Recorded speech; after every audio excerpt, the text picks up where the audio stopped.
I now call Keir Starmer the Leader of the Opposition. Thank you, Mr Speaker. I'd like to thank Sue Gray for the diligence and professionalism with which she's carried out her work. It's no fault of hers that she's only been able to produce an update today, not the full report. The Prime Minister repeatedly assured the House that the guidance was followed and the rules were followed. But we now know that 12 cases have reached the threshold for criminal investigation, which I remind the House means that there is evidence of serious and flagrant breaches of lockdown, including the party on the 20th of May 2020, which we know the Prime Minister attended, and the party on the 13th of November 2020 in the Prime Minister's flat. There can be no doubt that the Prime Minister himself is now subject to criminal investigation. The Prime Minister must keep his promise to publish Sue Gray's report in full when it is available, but it is already clear that the report discloses the most damning conclusion possible. Over the last 2 years, the British public have been asked to make the most heart-wrenching sacrifices, a collective trauma, endured by all, enjoyed by none. Funerals have been missed, dying relatives unvisited. Every family has been marked by what we've been through, and revelations about the Prime Minister's behaviour have forced us all to rethink and relive those darkest moments. Many have been overcome by rage, by grief, and even guilt. Guilt that because they stuck to the law, they did not see their parents one last time. Guilt that because they didn't bend the rules, their children went months without seeing friends. Guilt that because they did as they were asked, they didn't go and visit lonely relatives. But people shouldn't feel guilty.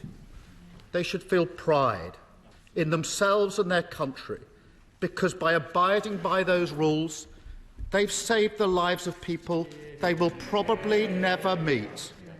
They have shown the deep public spirit and the love and respect for others that has always characterised this nation at its best. Our national story about COVID is one of a people that stood up when they were tested. But that will be forever tainted by the behaviour of this Conservative Prime Minister. By routinely breaking the rules he set, the Prime Minister took us all for fools. He held people sacrificing contempt. He showed himself unfit for office. His desperate denials since he was exposed have only made matters worse. Rather than come clean, every step of the way, he's insulted the public's intelligence. And now he's finally fallen back on his usual excuse. It's everybody's fault but his. They go, he stays. Even now, he is hiding behind a police investigation into criminality, into his home and his office.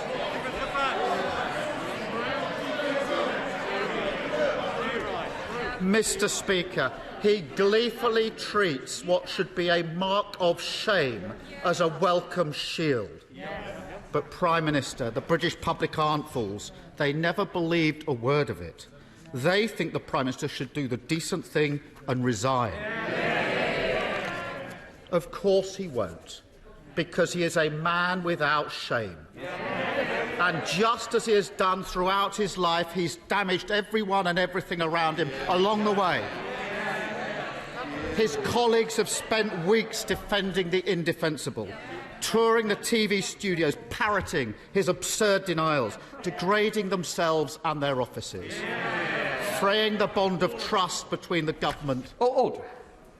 The member for South Ribble is my neighbour. I expect better from my neighbours. Keir Starmer.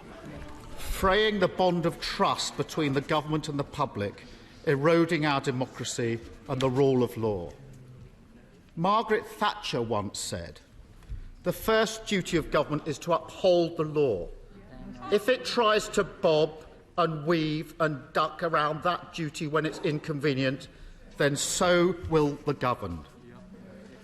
Mr. Speaker, To govern this country is an honour, not a birthright. It is an act of service to the British people, not the keys to a court to parade to your friends. It requires honesty, integrity and moral authority. I can't tell you how many times people have said to me that this Prime Minister's lack of integrity is somehow priced in, that his behaviour and character don't matter. I have never accepted that, and I never will accept that. Whatever your politics, whichever party you vote for, honesty and decency matters. Our great democracy depends on it, and cherishing and nurturing British democracy is what it means to be patriotic. There are members opposite who know that, and they know the Prime Minister is incapable of it. The question they must now ask themselves is, what are they going to do about it? They can heap their reputations, the reputation of their party, the reputation of this country on the bonfire that is his leadership, or they can spare the country from a Prime Minister totally unworthy of his responsibilities. It is their duty to do so. They know better than anyone how unsuitable he is for high office. Many of them knew in their hearts that we would inevitably come to this one day. And they know that as night follows day, continuing his leadership will mean further misconduct, cover-up and deceit. It is only they that can end this farce. The eyes of the country are upon them. They will be judged by the decisions they take now.